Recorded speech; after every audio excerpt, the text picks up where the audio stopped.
तो पिछली वीडियो में हमने पढ़ा था ग्रोथ एंड डेवलपमेंट। अब हम प्रिंसिपल्स ऑफ डेवलपमेंट के बारे में पढ़ेंगे। प्रिंसिपल्स ऑफ डेवलपमेंट, ठीक है। इसके हमारे बहुत सारे प्रिंसिपल हैं, जैसे मैं आपको 11 बताऊँगी, 10-11 प्रिंसिपल, पर आप अगर पेपर के पर्पज से देखो 8 तक कर लो, 5 कर लो, ठीक है, बहुत है ना, उसी को आपको डिपेंड करके अच्छे से देखो, ठीक है। पर सबके बारे में आपको पता होना चाहिए, उनकी इम्पोर्टेंट टॉपिक है।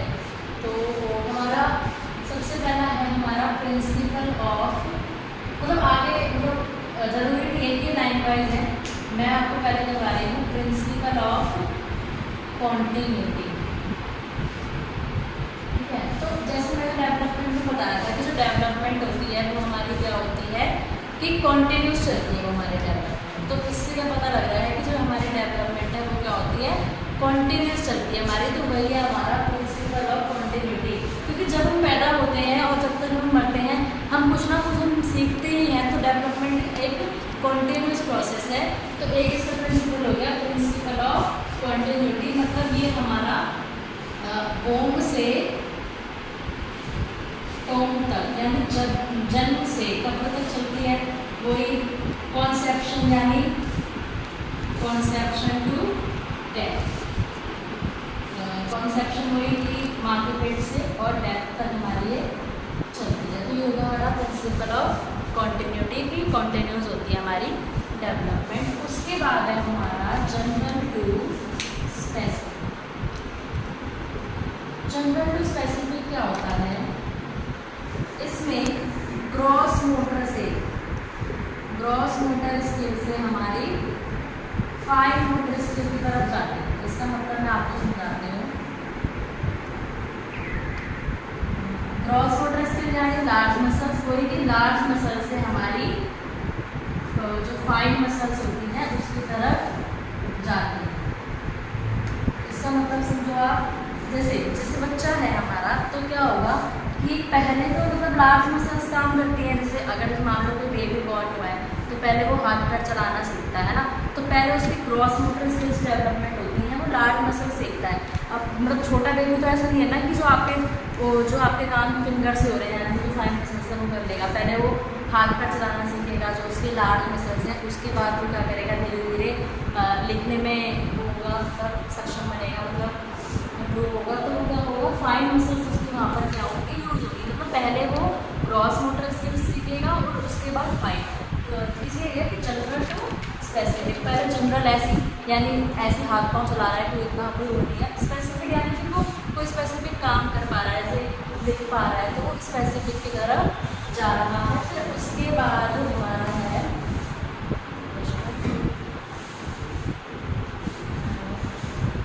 Principle of predictability.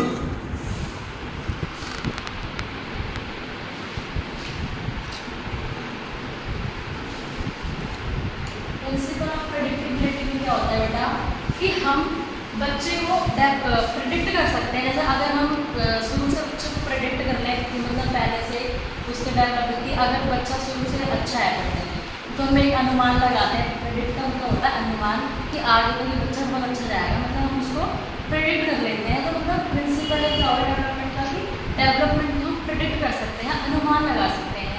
हाँ, हो सकता है कि एक बार वो अनुमान हमारा गलत भी हो जाता है फ्यूचर में जाके, बट हम एक हद तक प्रेडिक्ट कर सकते हैं। जैसे कोई बच्चा है, जैसे वो जल्दी बैठना सीख गया, तो हम ऐसा प्रेडिक्ट कर लेंगे कि भाई ये खड़ा होना भी जल्दी सीख जाएगा, चलना जल्दी सीख जाएगा।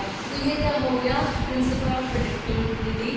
ठीक है, इसमें मैंने ज़्यादा आपको लिखवाया नहीं है, मैं बाकी मैं आपको एक बार नोट्स डाल दूँगी, PDF उसको देखना। वी कैन प्रेडिक्ट, ठीक है, वी कैन प्रेडिक्ट चाइल्ड, ठीक है, उसके कैरेक्टर कैसे कैसे किस तरीके के कैरेक्टर हम उसको प्रेडिक्ट कर सकते हैं। जैसे कि उसके फिजिकल एस्पेक्ट, कि अभी उसकी ग्रोथ अच्छी हो रही है तो हमें प्रेडिक्ट कर लेंगे कि इसकी हाइट अच्छी होगी।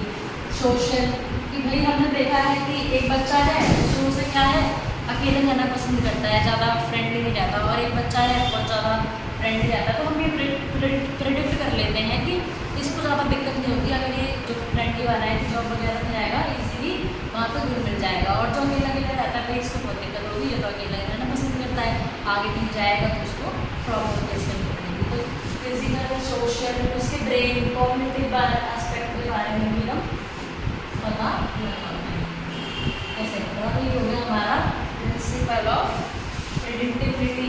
उसके बाद हम पढ़ेंगे principle of individual difference.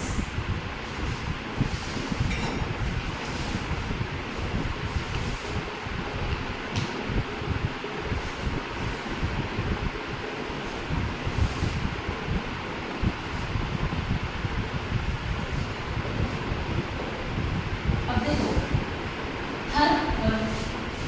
Every child is unique. Child का तो हर एक बंदा, हर एक इंसान, बड़ा हो चाहे वो एडल्ट हो, every child is unique.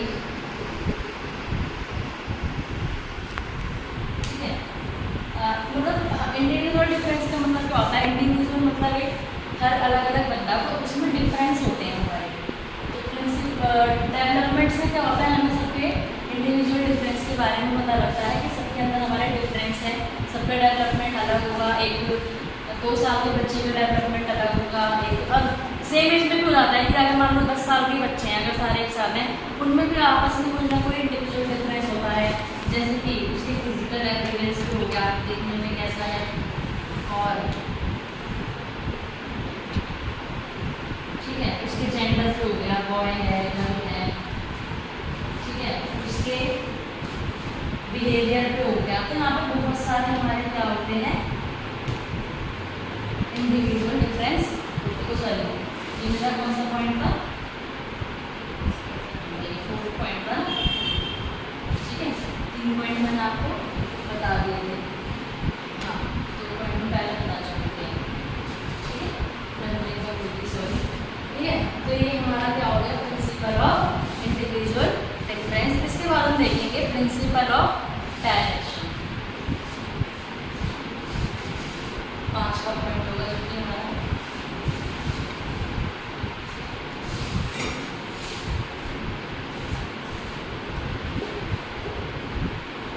Direction से पता लग रहा है आपको दिशा, है ना? बता दे रही हूँ मैं आपको, देख लेना वैसे आप पॉज करके वीडियो जैसे आप चाहो।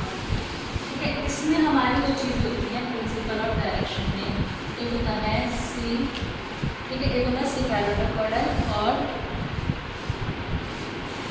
सिफेलोपोडल, और एक होता है प्रॉक्सिमोडिस्टल। ठीक है, तो बेटा इसमें आपका क्या होता है, जो सिफेलोपोडल होता है उसमें जो हमारी डेवलपमेंट है वो हेड टू टो जाती है, हेड टू टो।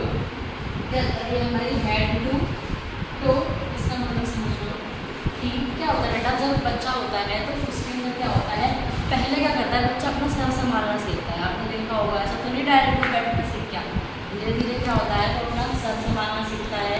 फिर धीरे धीरे क्या होता है वो डाउन की तरफ जाता है, मतलब टो यानी हमारे पैर की उंगली की तरफ। उसके बाद उसके वो हाथ, फिर पैर, फिर वो अपनी कमर पे कंट्रोल करना सीखता है, बैठना सीखता है, देन वो खड़ा होना सीखता है। भाग मतलब हमारी जो डेवलपमेंट है वो कैसे जा रही है, हेड टू टो। ठीक है, सर से पाँव तक ऐसे जाती है। और प्रॉक्सिमोडिस्टल का मतलब होता है बेटा सेंटर टू आउटवर्ड। ठीक है, सेंटर टू आउटवर्ड का मतलब हो गया हमारा कि जब वैसे बच्चा हुआ है तो पहले बच्चा क्या होता है, लेटा ही रहता है। आपने देखा होगा फैमिली में या किसी को हुआ होगा, किसी के छोटे भाई बहन तो ज़्यादा बच्चा लेटा रहता है आराम से। ठीक है, तो मतलब पहले क्या होता है जब वो लेटा हुआ है ऐसा तो नहीं ना कि उसके अंदर कुछ हो ही नहीं रहा, तो उसके जो अंदर की हार्ट, किडनी, लीवर वो सब क्या कर रही है, काम कर रही है। तो वो क्या है उसके सेंटर में है। उसके बाद वो सेंटर से आउटवर्ड की तरफ जा रहा है, यानी फिर उसके बाद वो अपना हाथ पैर चलाना सीखता है। वो मतलब पहले उसके जो हार्ट, किडनी, ब्रेन है ना वो सब काम करना शुरू होंगे, और फिर उसके बाद क्या होगा कि वो जाएगा बाहर की तरफ। ठीक है, तो ये क्या हो गया हमारा सेंटर टू आउटवर्ड हो गया हमारा कि पहले उसको जो हार्ट, जो अंदर के इंटरनल ऑर्गन्स हैं, ठीक है मैं दिखा देती हूँ, internal organs to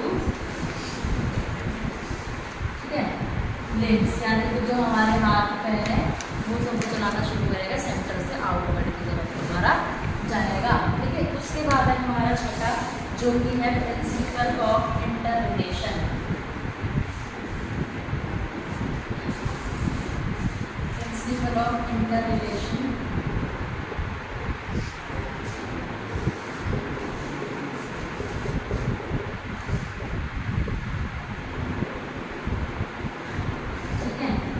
principal of inter relation का मतलब ये होता है कोऑर्डिनेशन, ठीक है, कोऑर्डिनेशन, सॉरी उल्टा लिखवा दिया मैंने, principle of integration.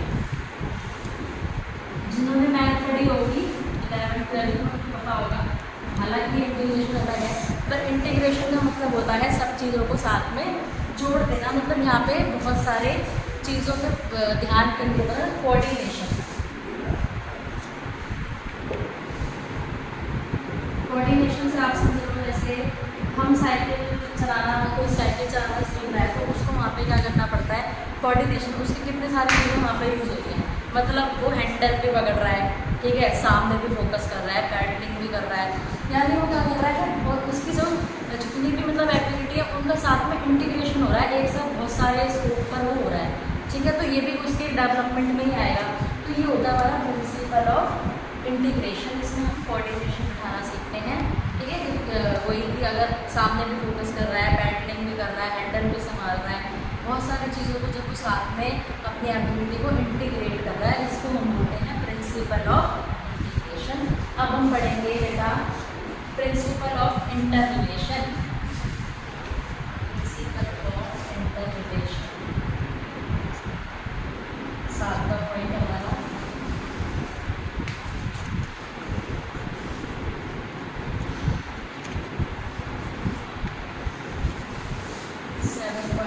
Principal of inter relation,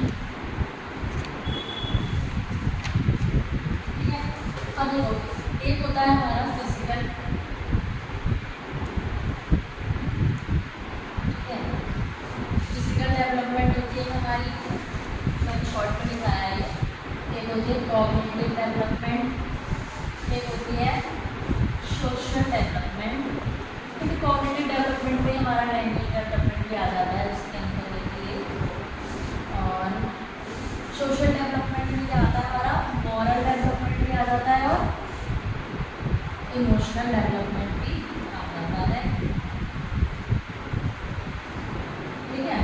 और फिजिकल डेवलपमेंट में हमारे दो चीज़ आ जाती है, ग्रॉस मोटर स्किल, ठीक है, ग्रॉस मोटर जो मैंने बताया था, लार्ज मसल्स, और एक फाइन मोटर, स्मॉल मसल्स होती है हमारी। तो बेटा ये सारी चीज़ें क्या हैं, आपस में इंटर रिलेटेड है, इसको आप समझो। जैसे हमारा फिजिकल डेवलपमेंट है, अगर किसी का फिजिकल डेवलपमेंट अच्छा हो गया, यानी अगर वो अच्छा खाना खा रहा है, उसकी फिजिकल स्ट्रेंथ अच्छी हो गई, मतलब ज़रूरी भी नहीं है बट कहीं ना कहीं एक दूसरे को ये इंटर रिलेट करते हैं, तो उसका कॉग्निटिव यानी ब्रेन भी अच्छा होगा। अगर उसका ब्रेन अच्छा चल रहा है तो उसकी लैंग्वेज भी अच्छी होगी, है ना। फिजिकल अच्छा है तो ग्रॉस मोटर, फाइन मोटर अच्छा होगा, लार्ज स्मॉल मोटर अच्छी पकड़ होगी। फिजिकल अच्छा है तो कॉग्निटिव भी अच्छा होगा, कॉग्निटिव अच्छा है तो लैंग्वेज भी अच्छी बोलेगा, ठीक है। जब कॉग्निटिव ब्रेन डेवलपमेंट अच्छा है तो सोशल भी अच्छा हो जाएगा, कॉग्निटिव इमोशनल भी अच्छा हो जाएगा, फिर ठीक है, सोशल भी अच्छा हो जाएगा। कि अब उसका ब्रेन अच्छा है तो वो क्या करेंगे कि वो आपस में क्या करेगा, उसकी एबिलिटी है कि वो लोगों से कैसे बात करे, कैसे कनेक्ट करे, ये सब एक दूसरे से इंटर रिलेटेड है। मान लो कि अगर किसी की फिजिकल डेवलपमेंट ही अच्छी नहीं है तो मान लो उसका ब्रेन भी अच्छे से काम नहीं करेगा, वो टायर्ड फील करेगा, ठीक है। तो ये क्या हो गया हमारा प्रिंसिपल ऑफ इंटर रिलेशन, ठीक है। ये था प्रिंसिपल ऑफ इंटर रिलेशन। हम पढ़ेंगे principle of maturation and learning, जो कि हमारा 8वां होगा,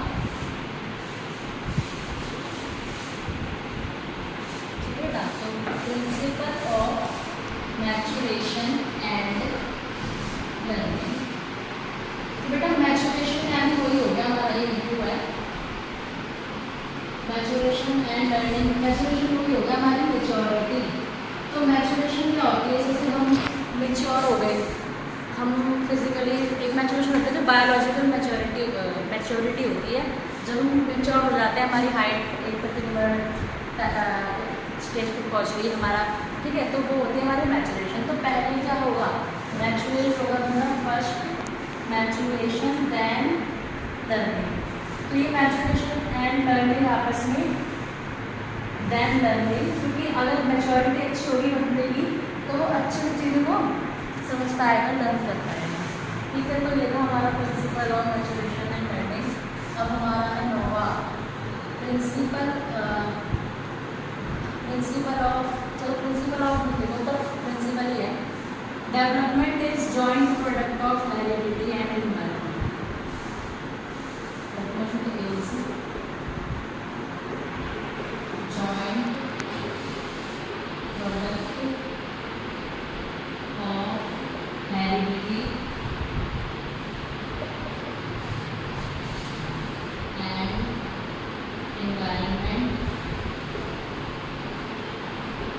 डेवलपमेंट है वो दोनों पे डिपेंड होती है, हमारी हेरिडिटी पे भी और एनवायरनमेंट पे भी। तो ये उसका जॉइंट प्रोडक्ट है, जैसे ये डेवलपमेंट हो गया हमारा, ये हेरिडिटी इनटू एनवायरनमेंट। अब ध्यान से समझो कि हेरिडिटी जैसे बच्चे के अगर पेरेंट्स काफ़ी डोमिनेंट है और बच्चे के अंदर भी वैसे हेरिडिटी सीक्रेट आ रहे हैं, तो वो भी उसकी डेवलपमेंट क्या होगी, अच्छी होगी। वो किस पे डिपेंड हो रहा है, हेरिडिटी पे। फिर साथ में उसको इन्वायरमेंट भी इफेक्ट करता है।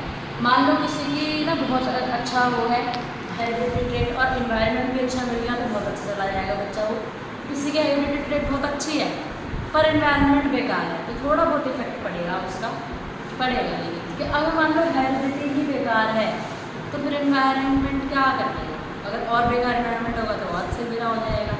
और हेरिडिटी बेकार है पर इन्वायरमेंट बहुत अच्छा है तो थोड़ा बहुत फर्क पड़ेगा। मतलब हेरिडिटी उसका फाउंडेशन है, मेन हेरिडिटी है, हेरिडिटी इज फाउंडेशन, उसका बेस है। जैसे मान मेरा क्या है ना, मेरे को डांस में बहुत शौक है और ये ट्रेड मेरे अंदर आया मेरे पापा से। मेरे पापा मतलब डांस में बहुत वो हैं, मतलब उनको बहुत शौक है। और मतलब मेरे से ना लोग ऐसे पूछते हैं कि तुमने मेरे से डांस सीखा है, अगर मैं शादी वादी में जाती हूँ तो मतलब मैं तारीफ नहीं करती लेकिन बहुत से लोग पूछते हैं। तो मतलब ये क्या हो गया कि मेरा एक तो ये मेरा हेरिडिटी ही है, मतलब मैंने सीखा भी नहीं है फिर भी मेरे को लोग ऐसा कह देते हैं। और एक ऐसा है बच्चा कि उसके हेरिडिटी से उसको ये ट्रेट नहीं मिला और ना ही डांस कितना अच्छा है पर उसने अपना इन्वायरमेंट क्रिएट कर लिया वो, तो उसने डांस सीखा, वो सीख गया, चलो उतने तक नहीं सीखा पर वो सीख गया। तो मतलब डेवलपमेंट में हेरिडिटी और इन्वायरमेंट दोनों ही क्या करते हैं, इफेक्ट डालते हैं। दोनों का ही होना अच्छा हमारे लिए डेवलपमेंट में काम आता है। तो ये हो गया joint product of heredity and environment. इसके बाद है प्रिंसिपल ऑफ पैटर्न या फिर प्रिंसिपल ऑफ यूनिफॉर्म पैटर्न, कि उससे यूनिफॉर्म पैटर्न कैसे बताते हैं। प्रिंसिपल ऑफ यूनिफॉर्म पैटर्न, इसको हम सीक्वेंस भी बोल सकते हैं कि प्रिंसिपल ऑफ सीक्वेंस। यूनिफॉर्म का मतलब आपको पता होगा, साइंस में पढ़ा होगा यूनिफॉर्मेशन। प्रिंसिपल ऑफ यूनिफॉर्म पैटर्न एक सीक्वेंस होता है हर चीज़ का, या फिर सीक्वेंस भी कह सकते हैं। यानी इसको सुनने पहले कि इसमें क्या होता है कि हमारा क्या होता है, जो एक सीक्वेंस चलता है। जैसे बच्चा है, अगर बच्चा पैदा हुआ तो एकदम से वो बैठना नहीं सीख जाएगा, उसका एक सीक्वेंस चलेगा। जैसे पहले हाथ पर चला रहा है, फिर वो बैठना सीख रहा है, फिर वो खड़ा हो रहा है, फिर वो चलना सीख रहा है। तो इनका एक सीक्वेंस है। तो डेवलपमेंट में क्या होता है, एक सीक्वेंस होता है, एक यूनिफॉर्म पैटर्न होता है। जैसे पहले बोलने में देख लो, बच्चा पहले बैक करना सीखता है, गाना ऐसे बोलता है, क्लियर वर्ड्स सीखता है, ठीक है। लिखने में भी देख लो, पहले बच्चा ऐसे कुछ बनाता है, धीरे धीरे ए बनाना सीखता है, बी बनाना सीखता है, पहले उसको हम स्लैंटिंग लाइन देते हैं। तो ये सब क्या हो गया, हमारा प्रिंसिपल ऑफ यूनिफॉर्म पैटर्न हमारा ये हो गया। तो इसमें कुछ लिखने की जरूरत नहीं, ये था। अब हम हमारा जो लास्ट है वो है हमारा प्रिंसिपल डेवलपमेंट स्टाइल। ये भी इसका प्रिंसिपल है। जो हमारी डेवलपमेंट है वो स्पाइरल है।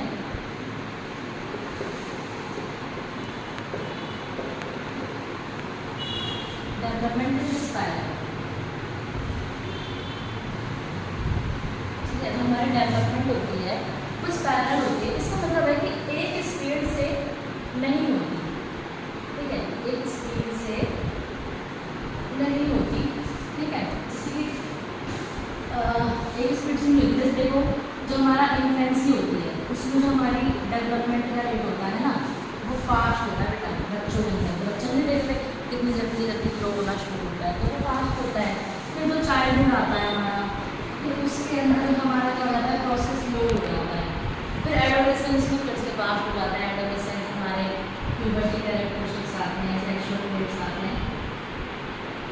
फिर एडोलेसेंस में फास्ट हो जाती है, तो ये एक स्पीड से नहीं होते, ठीक है। जैसे इसमें क्या होता है, पहले रेस्ट लेता है, फिर एडवांसमेंट आती है। देखो जैसे पहले तो बच्चे की हाइट बढ़ जाती है इजीली, 6-7 साल तक हाइट बढ़ेगी, फिर रुक जाती है, बहुत देखना बहुत टाइम तक रुक जाएगी, फिर एडोलेसेंस में फिर मतलब रेस्ट फिर एडवांसमेंट, मतलब एक सीधा लीनियर नहीं है, वर्सेस नॉट लीनियर, ये लीनियर नहीं होता डेवलपमेंट, एक स्पाइरल होता है कि एक जरूर ये एक सीधा तरह से चल रहा है। इसमें पहले क्या हो गया, पहले बड़ा फिर रुक गया, ठीक है।